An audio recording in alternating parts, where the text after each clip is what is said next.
Well, welcome everybody. We'll try to be on time. So Stephen just brought us into the room, and for those joining us online, welcome. I'm really excited tonight to be able to be here as part of the launch of the book. My name is Janine O'Flynn. I'm very lucky to be the director of the Crawford School of Public Policy, a job I've held since the start of 2003, but it was a return to the ANU for me. So many of the faces here are very familiar and friendly ones to me, and so I came back really, for me, to my intellectual home when I returned here. I'd also like to acknowledge that tonight we're meeting on the lands, the beautiful lands of the Ngunnawal and Ngambri people, and I always like to make the comment that Canberra is a very special place where across the millennia people have joined together to share stories and build knowledge, and my hope is that here at the Crawford School of Public Policy we make a contribution to that history as well. So welcome everybody here. It's a very special evening for us here at the Crawford School to come together to launch this book. I will do my product placement. There's one already at the front for me. Mine's a personalised copy that I received a little while ago from Stephen. The book was published in July this year and launched in August in Papua New Guinea by the PNG Treasurer, but it's also important for us to have a launch here in Canberra for many reasons. To do so, we'll be hearing tonight from Professor Ross Garnaut, who's joining us, and also from Professor Stephen Howes, the lead author of the book. If, and I'll underline if, we have some time after that for question and answer, we'll do it here in the room and online with our colleagues. If not, for those of you who are here in person, we'll convene for some refreshments afterwards and continue the conversation there as well. So let's see how we go. First, I'd just like to make a few comments from myself as the director, but also as a long-term colleague of Stephen's here. This book is special for many reasons, not only because it offers a deep and comprehensive assessment of the economic history of PNG since independence, but it is also an important symbol of the collaborative relationship between ANU and UPNG economists. Let me just say how proud I am not only of the book itself, but also of what it symbolises and the collaboration between these two parties and these colleagues over a long period of time. In terms of the book itself, it has already been widely reviewed and highly praised. The PNG Treasurer referred to it as, quote, a wake-up call, and others have called it a half-century report card, and the most thorough and well-researched account yet of PNG's economic path. And of course, the book was very well timed, published as it was just in time for PNG's 50th anniversary of independence. So we're all here this evening to celebrate the book and to congratulate the team, but the book is part of, and indeed much more symbolic of, something much bigger in my mind. There are a few countries where the Crawford School and the ANU more broadly has had such an oversized impact. Over the last couple of weeks, I've been travelling through the Mekong with my colleague Shiro and a very large delegation from our school to Vietnam, Cambodia and Laos, where we connected and reconnected with our wonderful alumni and partners across a whole range of areas. And I know the situation in PNG is similarly deep and affectionate in terms of the relationship. And perhaps, if I dare to say so, even greater because of this type of collaboration. There's certainly no other university in the region where we have such a relationship, where our academics regularly teach into the program and where they've committed over many years to building the capacity and the relationship between those two institutions. And so this, in a sense, is a symbolic. I've still got jet lag somehow. Although I slept for most of the weekend. It is really symbolic of the depth of that relationship and the time that has taken to develop. And it really showcases the deep expertise and knowledge of both of the partners to it. So that's enough for me to start us off, and let me hand over to the experts. And perhaps there could be no better person to launch the book here tonight than Professor Ross Garnaut. Not only is he Australia's best-known economist, but he's also one of the Australians with the deepest ties to PNG. Ross is Professor Emeritus at the University of Melbourne and at the Australian National University, where of course he worked for many years. He's also a Fellow of the Australian Academy of Sciences, Honorary Professor of the Chinese Academy of Social Sciences, a Distinguished Fellow of the Australian Economic Society, and an Honorary Life Member of the Australian Agricultural and Resource Economics Association. Across his career, he's held a series of influential positions in academia, business and government, and his government roles include serving as the Principal Economic Advisor to Prime Minister Bob Hawke, as Ambassador to China, and leading key government reviews, including the landmark Garnaut Climate Change Review, which Stephen worked with him on. Ross's involvement with PNG goes back to 1966, where he became close friends with several members of the first ever students to enrol at the University of Papua New Guinea.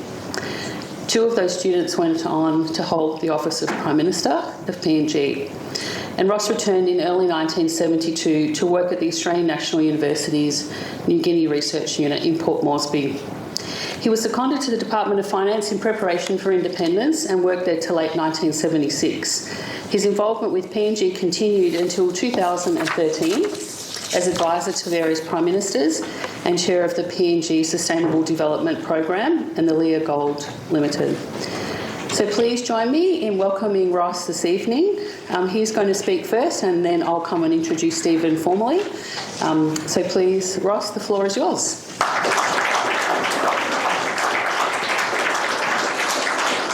Would you prefer this or would you prefer a handheld? This one might be easier so you can move around. Excuse us for not being prepared. We're prepared. There's only one lapel mic. Let's test you.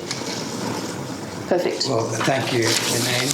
And it's wonderful to be here with old friends and lovely to see online two friends and colleagues from half a century ago, John Langmore, who was in the planning office when I was in the Ministry of Finance at the time of independence, and Richard Curtin, who was working at the New Guinea Research Unit with me at around that time. And wonderful to have Ron May here. Ron was my boss director of the New Guinea Research Unit when I went from a PhD on international economics in Southeast Asia to work on Papua New Guinea at the New Guinea Research Unit.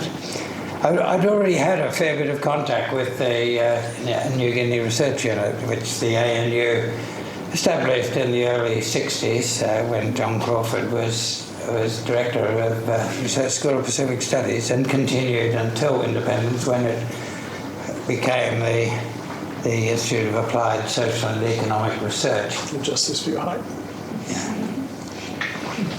And it was working as a research assistant in the New Guinea Research Unit in 1966 that I met and became very close, lifelong friends with Makeri Murata, Ravi Namalia, and entered their circle of friends. For me, this is rather a moving experience to be here with these old friends, remembering those old times, Ravi and Makeri, and also the other two members of the group of the gang of 4 public servants who were so important at the time of independence, have all died in recent years. Or Tony Isiaglu 1.5 decades ago, but Makeri and Rabi and Charles all since 2020. This book is a wonderful piece of work. There's been nothing so comprehensive and thorough on the economic history of Papua New Guinea, and it provides a filling of a gap that supports effective teaching of economics about Papua New Guinea. It's also a foundation for understanding economic policy in Papua New Guinea. So I think I certainly do, but we should all feel deeply indebted to Stephen and his colleagues in putting it together. A very careful piece of work. It builds on the database that the Development Policy Centre has developed recently, which in itself is a major contribution. It makes serious research and analysis of the effects of economic policy possible. As Janine said, it's also a symbol of the effectiveness of cooperation between the ANU and the University of Papua New Guinea. My own view is that the most valuable aid Australia ever gave Papua New Guinea was setting up the University of Papua New Guinea, which educated those young people, nearly all young men, although they had Mary Couscous, Bill Michael Samari, Meg Taylor, not in the first year, but in the early years.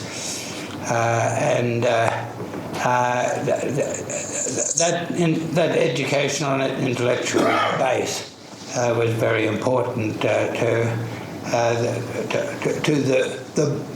the more successful parts of the story that is told in this book.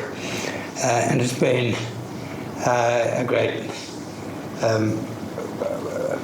point of pleasure to me to see the cooperation between ANU and the University of Papua New Guinea reach new heights over recent years. And I think I'll say at the end of my remarks that the further development of that is now the most important thing that can be done in Australian development assistance to Papua New Guinea. One of the things the book does, and it's a simple but very important innovation, is break the last 50 years into 4 periods, the 80s, the 90s, the noughties and the teens, and it associates various periods of development and policy with each of those periods. It's not quite the last half century since independence. The real solid data begins in 1980, because that's when the database begins. And the period from 75 to 80 in itself is quite interesting, but continuous with what happened through the 80s, continuous in some important respects. So I don't think missing out those 5 years distorts the story, but having those 5 years would further deepen it. First period starts with independence, although in the book 1980, and continues until 1989. And that is a natural endpoint for one period. 1989 saw a convulsion in Papua New Guinea, the Bougainville Civil War, which marks the end of a period of reasonably stable economic policy and disciplined institutions delivering economic policy. That's a natural endpoint. But the first few years after the Bougainville Rebellion and Civil War did not see an immediate lurch into something new. In fact, they were years that when Ravi Namalu was Prime Minister, he was the longest serving Prime Minister in a continuous period in the 20th century.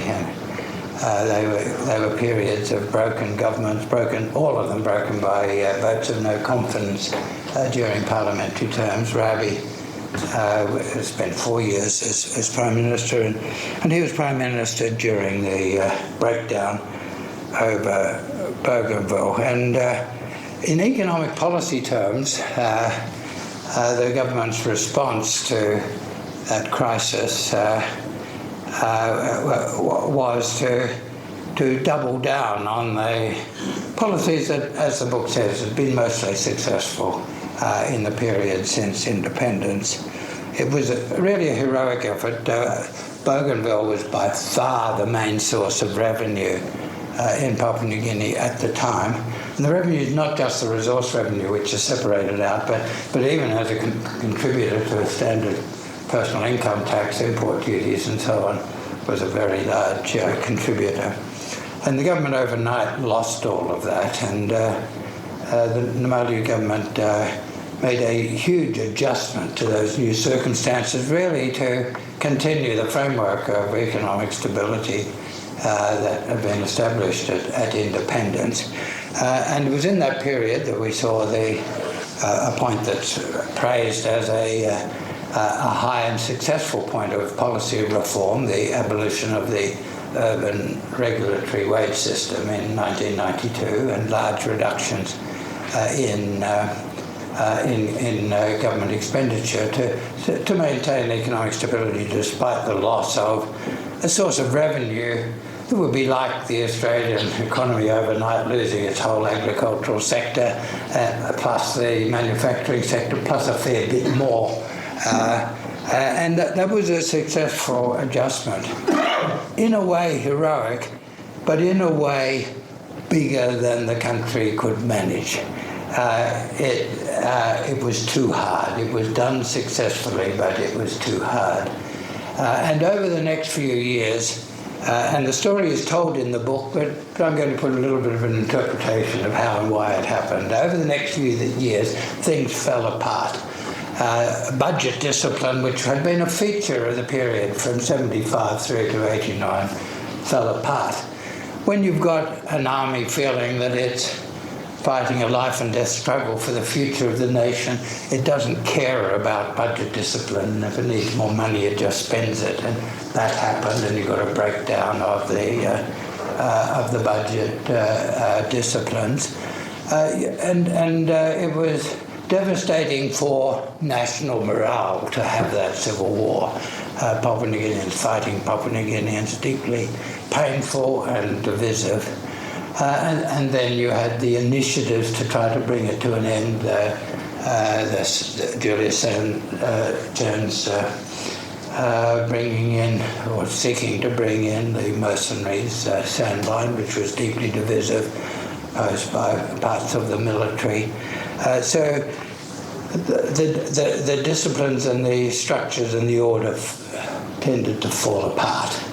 And that led into a period that's very well described in the book, the period of incoherent policy, breakdown of discipline policy in the 90s. You had the extraordinary ill discipline of the skate regime, where government expenditure went out of control, and discipline in implementation of government programs went out of control.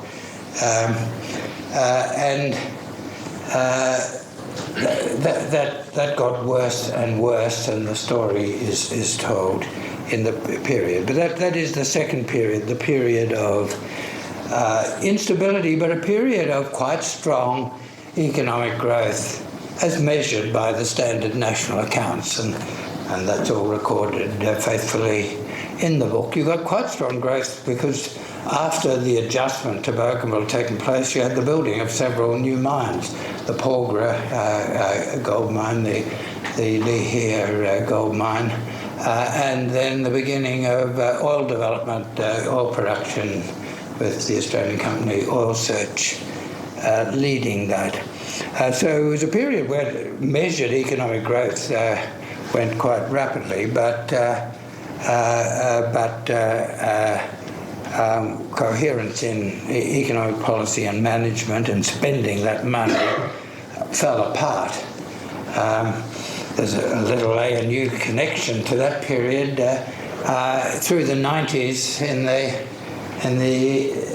economics in the Research School of Pacific Studies, we used to have something called the Crawford Club. Peter Drysdale and I used to organise a dinner from time to time and invite leading figures from government, once the Prime Minister, often other ministers, senior officials, to discuss a particular policy issue. And we had a meeting of the Crawford Club to and invited McCary and Rabi down. They came down for the dinner, and we talked about the deep problems of Papua New Guinea. They happened to be staying at our house in Curtin that night after the dinner, and that was the night when the Four Corners program had a drunken Prime Minister of Papua New Guinea boasting about how he was going to eliminate various people, and he had the gangs who could do that easily and quickly. And so Rabi and McCary decided that night to move from opposition to accept ministries in the government and to see if there was anything that could be done to clean it up. Now, after things got worse for a little while, but then there was a vote of no confidence, and McCary became Prime Minister. A detail that's not recorded in the book, but the economic context and consequences is very well recorded in the book. Well, the Marauta period is very well covered in this, and that's really it's included in the book as part of the second period, the period of boom with instability of policy and quite a lot of reform. Well, the successful reforms were mostly in that period when Marauta was Prime Minister. And just like Namalia as Prime Minister had gone back to basics after the huge shock of Bougainville, had made a huge effort to re-establish some of the foundations for ordered economic policy. Marauta did that more comprehensively. He needed to do it more comprehensively because things had fallen apart more badly. For the first time in the late 90s in the state government, the currency had become inconvertible. The domestic expenditure had run so far out of hand and had been funded by deficit financing in a way that made it impossible for a while for the central bank to be able to convert kina into foreign exchange, and the basic financial institutions of Papua New Guinea, the National Superannuation Fund, the Papua New Guinea Banking Corporation, certainly the state enterprises that provided most of the urban services had been profoundly mismanaged and corrupted, and Marauta set about cleaning that up, and that period, which is acknowledged in the book as a successful period of reform, cleaned up the financial institutions, put the central bank back under rules and under policy frameworks and ethical frameworks that allowed a restoration of financial stability. It restored the integrity of the National Superannuation Fund, which had been deeply corrupted, and that, as the book notes, has continued in reasonable shape until today. It privatised the deeply problematic Papua New Guinea Banking Corporation, and that has operated reasonably well since then. So a lot of things were done that really re-established a foundation for policy order, and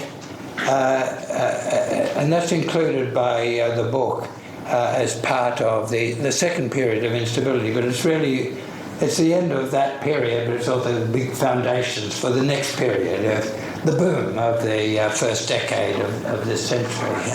Now, then we go on to the third period, the boom of the first decade of this century, the noughties.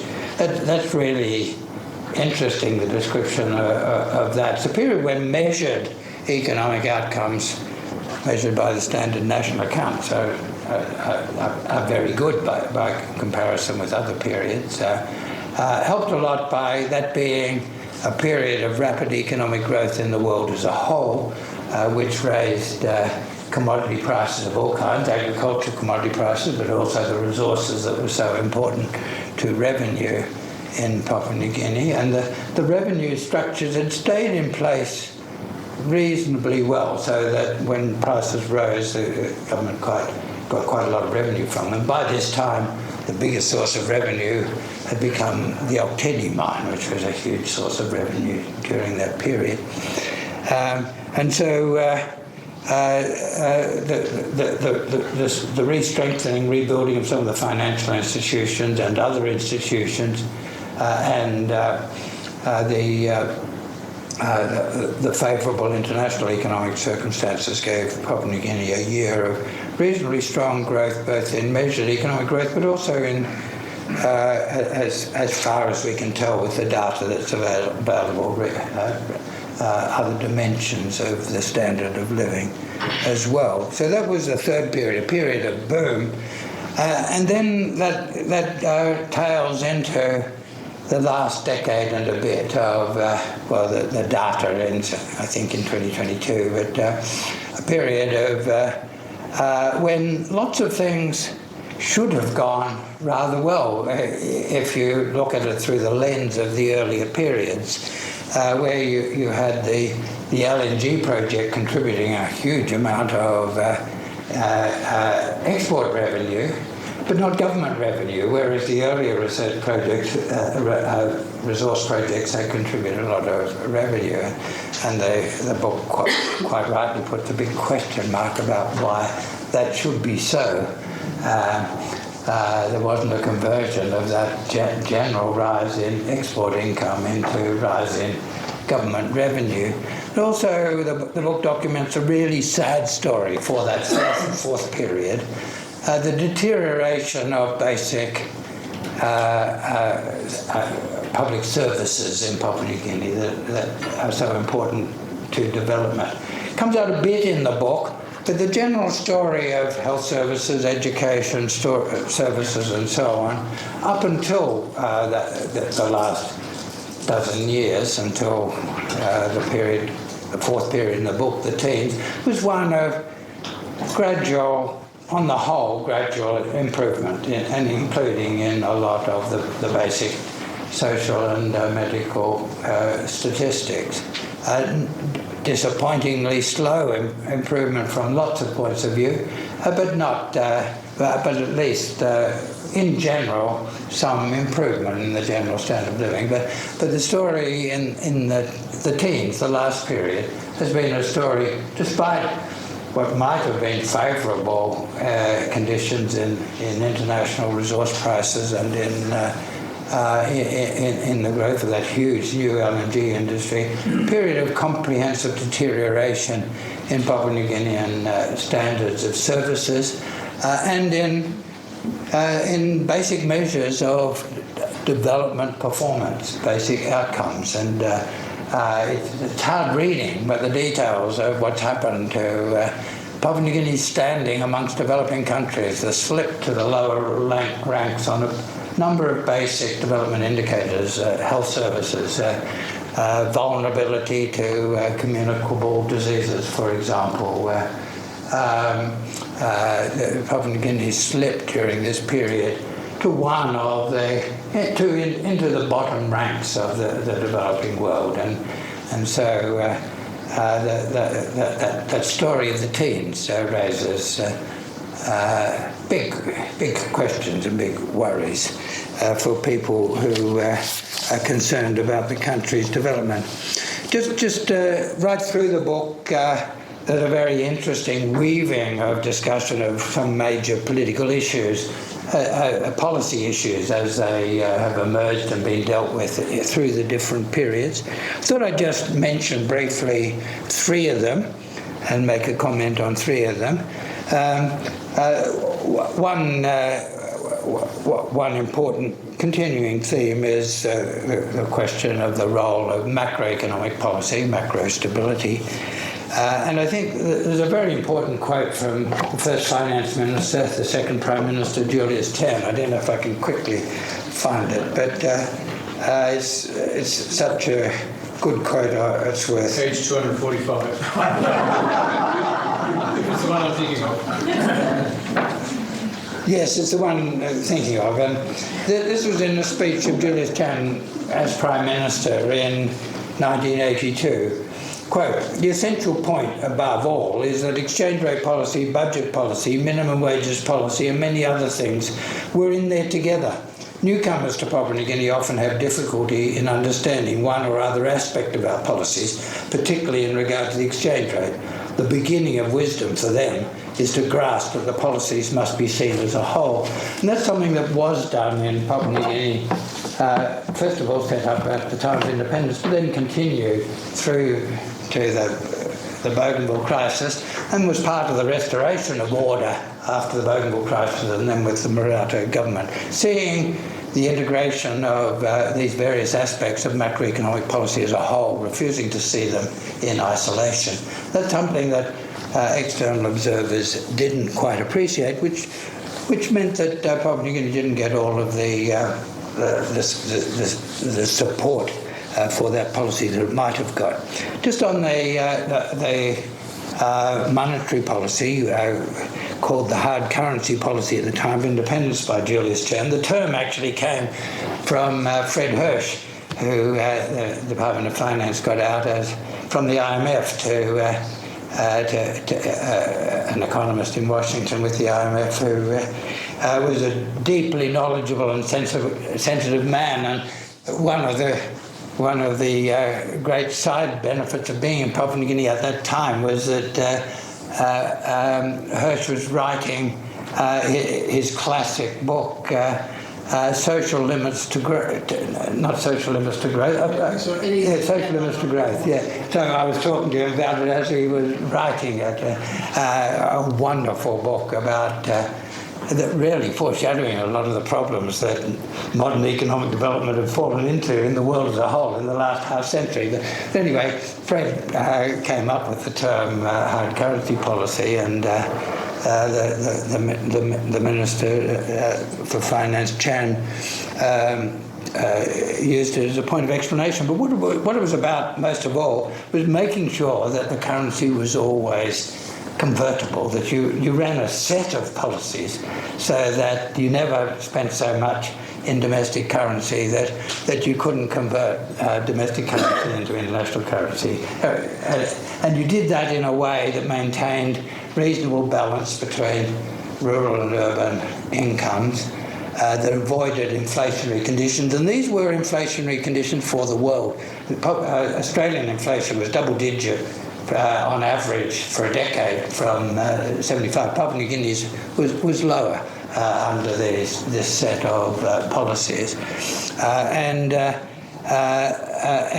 in the minds of leaders at the time was things that they'd picked up and been advised about on experience of other countries, and in Papua New Guinea's own region, the catastrophe of development under Sukarno's Indonesia when fiscal and monetary policy fell apart, and the Philippines at the same time, and contrasted with the much more successful Singapore and Malaysian experience of monetary policy.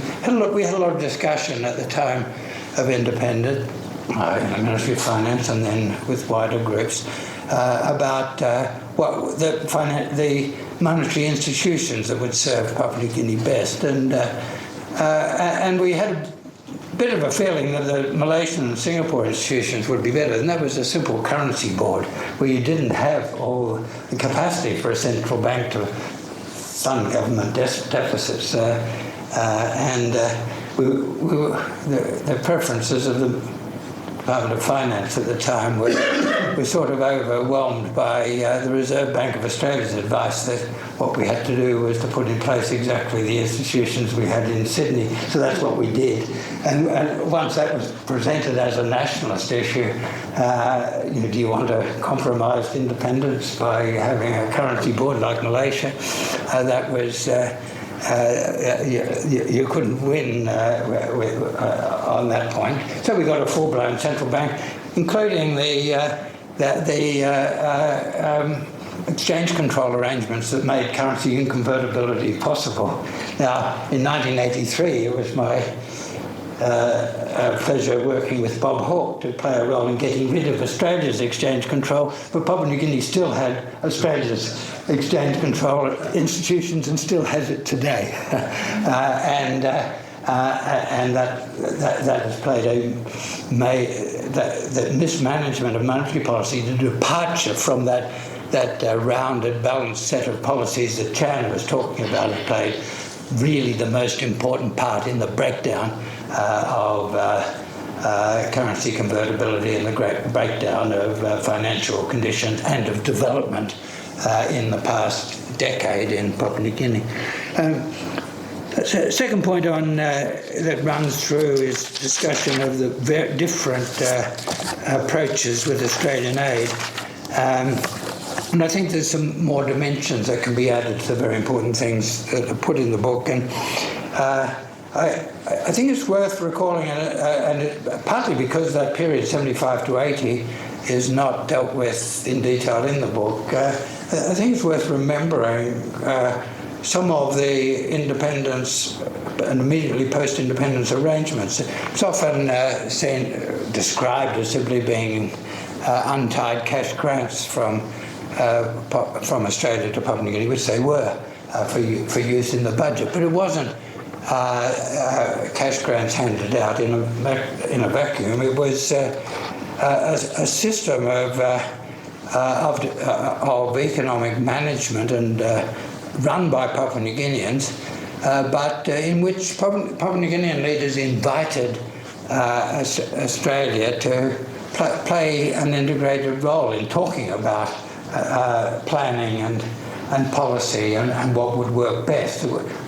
It wasn't Australian involvement in particular projects and particular programs, and it was Australian involvement in more generally in providing support for looking at the framework as a whole, including supporting the central institutions which are necessary for making economic policy work, the Department of Finance, the Tax Office, and so on, but done in a general way through cash grants. That didn't happen overnight. There was a real crisis at the time of independence. I would go too long if I say much about that, but it's an intriguing period. There'd been a long clash in Australia between the Australian Treasury, or some people in the Australian Treasury, led by John Stone, who by this time, mid-70s, was Deputy Secretary of the Department of Finance, and another group of people, of whom the most important was John Crawford, after whom the school is named. The Crawford view, the ANU view, supported by the World Bank report of '63, was that Australia should make major commitments of aid and build up a whole lot of institutions, including the university, but the system of education and health services. John Stone and his part of the Treasury had always thought that was a terrible mistake, and independence was his chance to correct the mistake. And so John Langmore will probably remember this as painfully as I do, John. But after the Australian budget of '75 had one small thing about Papua New Guinea, that there'd been an amount of aid agreed over a 3-year period by Australia and Papua New Guinea, and the Australian budget just happened to say that all of the pensions for retired Australian civil servants would come out of that, and it was a huge hole in the budget. And so Michael Samari rang up Gough Whitlam, and a meeting was arranged at Kirribilli House. Chan and Murray Kiki, the Foreign Minister, Whitlam came down, Makari Murata, and I as his deputy, Tony Siagru, the Secretary of Foreign Affairs, Ravi Namalu, the Chief of Staff of the Prime Minister, were there. Now, this was the Australian budget crisis of '75 that led to the dismissal of Whitlam, and Julius Chan, Michael Samari, Albert Murray Kiki were eloquent, and after speaking at length around the table at Kirribilli House in Sydney, Whitlam said to Chan, "You've spoken with great eloquence and made a very strong case, but I'm afraid your views have fallen, your words have fallen on deaf ears." Albert Murray Kiki stalked out, and there happened to be a whole lot of correspondence from the tabloids outside the Prime Minister's house at Kirribilli House, and And so the headline in the next day's paper in the Daily Mirror was something like some variant of Whitlam a bastard, Papua New Guinea foreign minister. That led to, and this is the time of the financial crisis in Papua New Guinea, in Australia, around the budget that led to the dismissal of the Whitlam government. Andrew Peacock, who was the opposition spokesman on external affairs, very interested in Papua New Guinea, rang me up and said, can he help? And I said yes, and so he travelled with us back to Papua New Guinea, and we started to put together then a different framework for aid. Peacock asked John Crawford to do a report in consultation with Makeri Marata on the framework of aid, and that's really what carried things for the next decade. It was untied cash grants. It was gradually falling aid levels, but at an agreed and predictable level that would allow Papua New Guinea to plan an agreed reduction in aid, and that worked pretty well. Very different from what might be seen as untied cash loans that have become prominent in the recent period of Australian aid to Papua New Guinea. But I think going back to what was done then, to Peacock and Crawford, Peacock strongly supported by Fraser in all of that. We had a Prime Minister and Foreign Minister who were personally deeply committed to supporting Papua New Guinea, helping it to work at that time. I think remembering all of that is worth doing. It's the general story is recorded, but I think some of the finer detail is worth remembering. Well, finally, this book is the product of very close collaboration between people here at ANU and at the University of Papua New Guinea. It's just wonderful to see it. I'm so pleased that it's still possible. Congratulations, Stephen, and your colleagues for the achievement.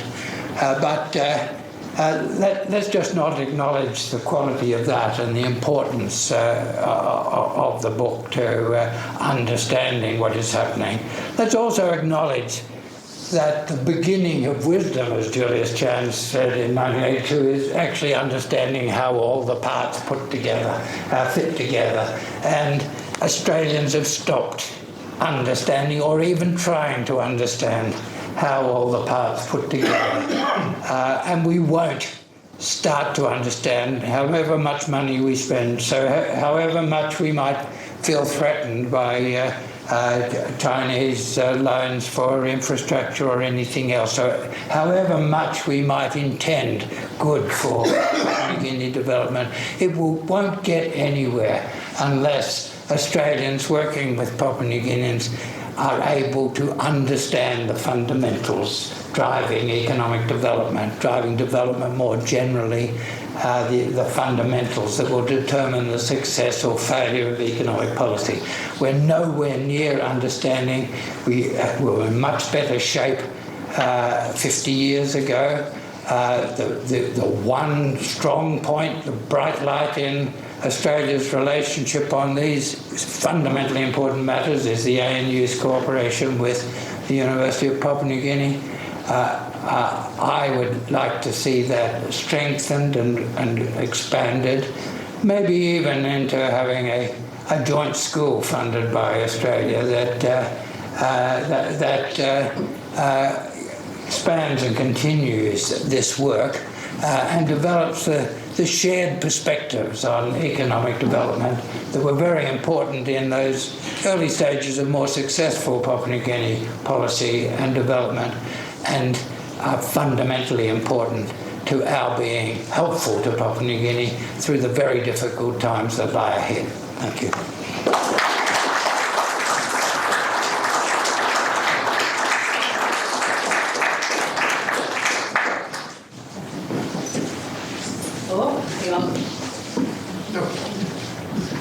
That was, if we You did that very elegantly, Ross. Thank you so much. And thank you for your comments, your analysis and your insights, and for providing us with some intriguing context, or as you put it, the finer details of the story. It was amazing. And any reference to the wonderful book, The Social Limits of Growth, where I learned all about the tyranny of small decisions, is always wonderful to hear. It's one of my favourite concepts in my own work. And so hearing the stories about Fred Hirsch and your encounter was wonderful. I'd now like to ask the book's lead author to say a few words. Many of you here, of course, will know Stephen. He's the Professor of Economics here at the Crawford School of Public Policy. He's the Director of the Development Policy Centre, which is a research centre here at the Crawford School, and he heads up the ANU UPNG partnership. For me, that partnership is an exemplar of everything that the ANU aspires to be through its research, education and engagement, and perhaps the foundation for a new school, as Ross has just suggested. As Stephen knows, I always take every opportunity these days to say I was there as a member of the committee that saw the proposal for the creation of the Development Policy Centre and voted yes. Who would know that not that long, in terms of years later, they would be having such an extraordinary impact. So I'm always happy to say I was there for the birth of it, and now to be the director of the school where it has flourished and is having an extraordinary impact. And I also had the great pleasure of teaching Stephen when he first arrived here at the Crawford School. We taught a class together where we learned a lot from each other about economics and public administration and everything in between. I still don't know who won our bet about whether Obama would be able to get universal healthcare through. I think that's still in the making. But I'm delighted. I was really delighted for him to come and visit me recently and bring me a personalised copy of such an extraordinary book. Before coming to the Crawford School, Stephen was chief economist with AusAid, and AusAid introduced him to PNG, and for the last 20 years or so he's been spending his time focusing there, and it's time, of course, very well spent. So please welcome Stephen, who will make some remarks now.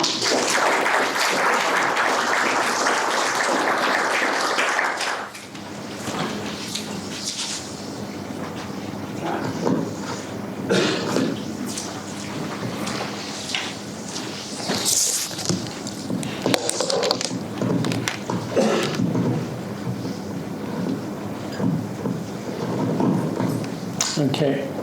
Well, thank you, Janine, and thank you, everyone, for coming here tonight, whether in person or online. It's great to see so many friends and colleagues. Thank you all for your support.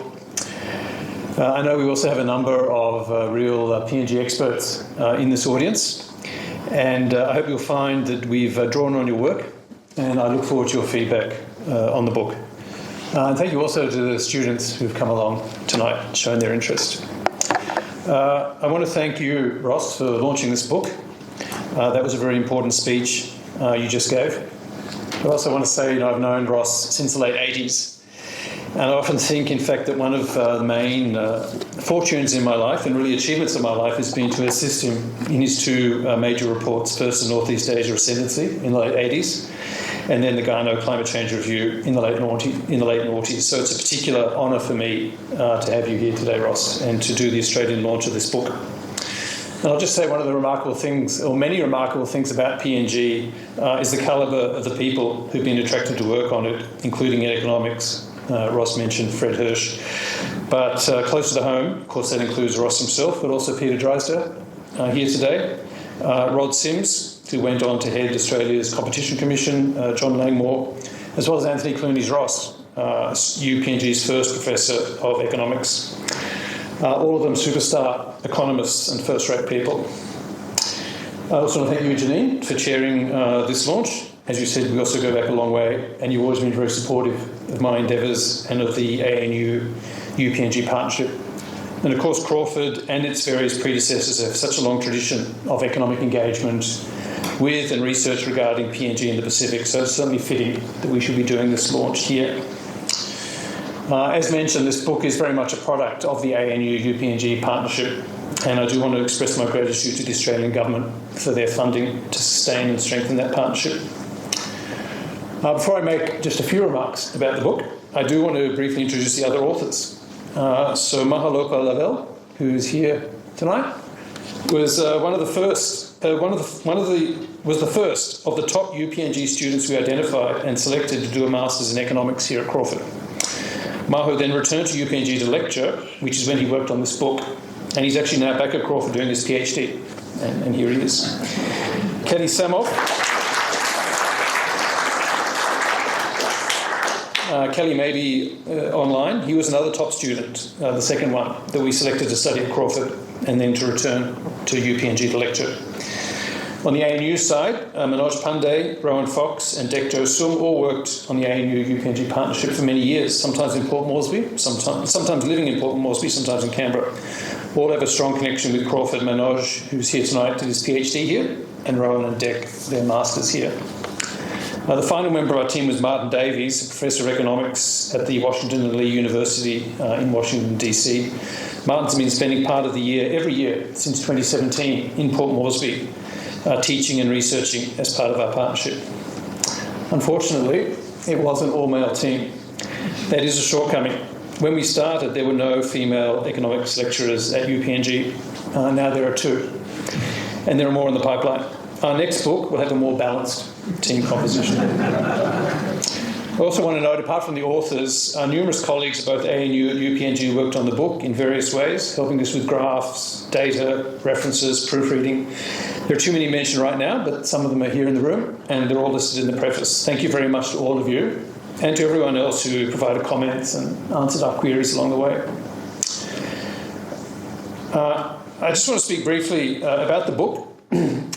First and most importantly, it's free to download on the ANU Press website, and you can also buy a hard copy at a discounted rate outside after the launch. In terms of its history, the book actually began as a COVID project because suddenly we weren't able to do the sort of field-based research we normally undertake. And we thought an economic history book might be worthwhile for 2 reasons. First, there is quite a gap. The previous economic histories had been written sort of up to the 2000s, but now almost 20 years out of date. A lot had happened since. But I also thought that while the previous economic histories had focused on economic policies, the economic literature had tended to move towards looking at the institutional underpinnings of economic performance, to try to link a country's economics to its politics. And I thought that was a gap that we could fill. It did take a long time to bring the project to completion, some 5 years. As Ross mentioned, we had to first of all create an economic database to get a complete time series going back to independence, or as far back as we could. So we created that, and that is being maintained up on the web as a resource available to all. We then wrote an initial paper, or what became a chapter in this another book that we published in 2022, tracing those variables, and that became sort of the launching pad for our narrative. But the other reason the book took so long is there was a lot of material to cover. The book itself has 416 pages. The last 50 is the reference list. And that's a lot of references, about 600.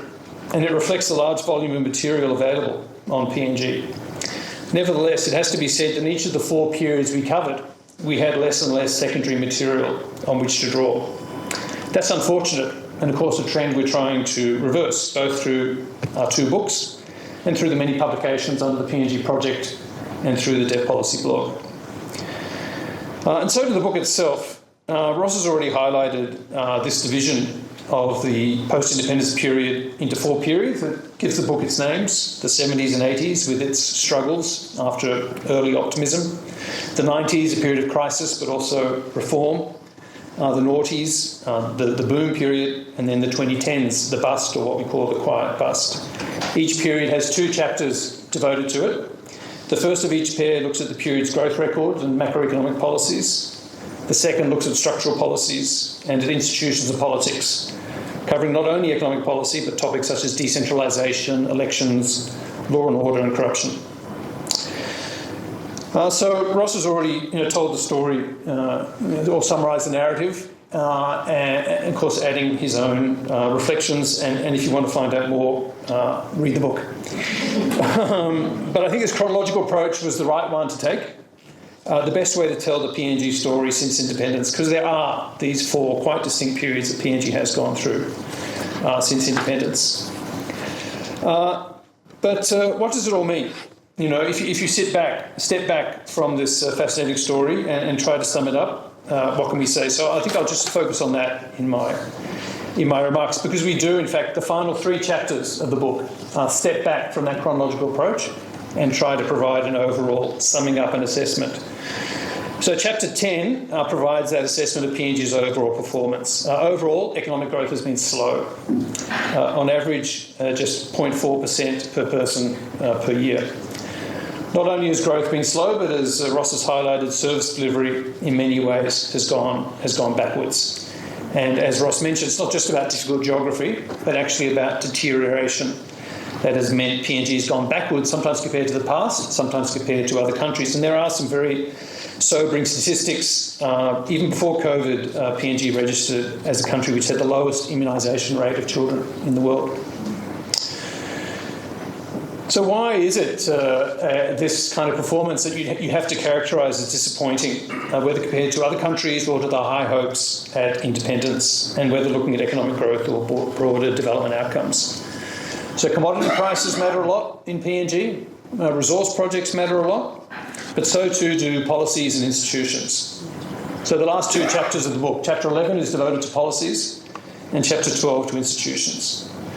We cover a lot of ground. Chapter 11 addresses macroeconomic policy, which Ross addressed in his remarks. But we also look at a number of other key policy issues that have confronted PNG over the last 5 decades. The rise and fall of the Washington Consensus, the vexed issue of resource policy, downstream processing and import substitution, the critical, but so far too hard issue of land management, what we call the land stalemate, the informal sector, which in many ways has come to the rescue of the economy. And finally, the unfortunate retreat from what had been at independence a strong, at least at the rhetorical level, a strong commitment to equality, including gender equality. I won't say any more on these important topics, but I hope that listing gives you an idea of the breadth of the book. Chapter 12, the final chapter, covers institutional issues and puts forward a new political economy model of PNG. And in that model, we try to go beyond the common cry that PNG needs better leadership.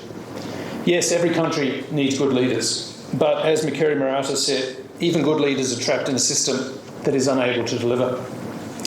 Our simple but original model attempts to explain PNG's weakening but still stable state, its low growth and increasingly resource-dependent economy, and its poor development outcomes. Papua New Guinea, we argue, is in a hyper-political insecurity trap. The admirably strong commitment of the country to the Westminster system prevents any coup or civil war and ensures regime stability, a big positive for both democracy and growth. At the same time, other aspects of the political system, the same aspects that lead to that commitment to the Westminster system, that is the local and clientelistic nature of politics, results in instability. And in fact, we've seen has gone beyond being simply local and clientelistic to becoming very precarious, business-oriented, intensely competitive, and sometimes violent in the way politics is practiced in PNG. This has led to an inability and sometimes an unwillingness to prosecute the national interest and build state capacity. Low growth and a weak state, in turn, only makes politics more local, more focused on the business interests of individual MPs, and ultimately more corrupt. Insecurity in relation to personal safety and land is both a consequence and a cause of low growth and a weak state. Large, ring-fenced resource projects are best able to prosper in the face of insecurity and poor governance, hence resource dependency has grown over time, itself a mixed blessing. This is a trap in which we argue PNG finds itself. Some will no doubt argue that we are being too negative, and of course there are many people, including people in this room, people in PNG striving to do their best in a difficult environment to influence policy outcomes in a policy direction. At the same time, there's no point gilding the lily. We have an annual PNG update at which the PNG Prime Minister always speaks, and at the last update in 2024, the Prime Minister, James Marape, himself rated PNG's performance since independence at 3 out of 10. And that sounds about right. In our annual survey of UPNG students, this year some 87% said they thought the country was going in the wrong direction. Academics have to call it as it is, but no country wants to be in a trap. If PNG is in a hyper-political, insecurity, low-growth trap, how can it escape? That is, I'm afraid, one question we do not provide an answer to. It's not just too difficult a question, it's also that the answer or answers to this question will only reveal themselves over time and will have to come from within. What we have tried to do in this book is something different, not to prescribe, but to illuminate. It is, after all, a history book, not a policy report. Our aim in writing the book is to promote understanding and to provoke discussion and debate. For it is from deeper understanding and from more and better informed discussion and debate that useful new ideas and approaches will emerge. Thank you very much.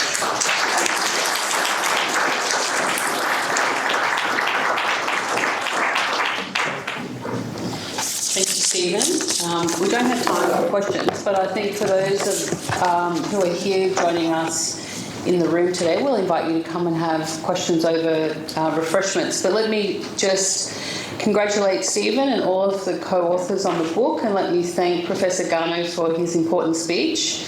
Ross, we know you don't speak often about PNG, but when you do, people listen because of your history and because of your expertise and your generosity. And I think what you've said tonight was very important, and the words of a true friend to PNG. In closing, I also want to just look to some of the points of the book and perhaps the final couple of sentences, and I'll quote, "The nation is young and has embarked on a long journey. Whatever happens the next half century in PNG's post-independence economic history will surely be as different to predict and as interesting as the first." And I think as we move forward, we'll have a major reference point here with this book against which to compare the future. So congratulations to all of the authors. Thank you to everybody for coming, whether you joined us online or whether you joined us here in person. Please do stay for some refreshments. As Stephen mentioned, you can buy the book outside, and I'm sure he'll promise a personalised message for anyone who will ask for that as well. But thank you so much, and congratulations. Thanks.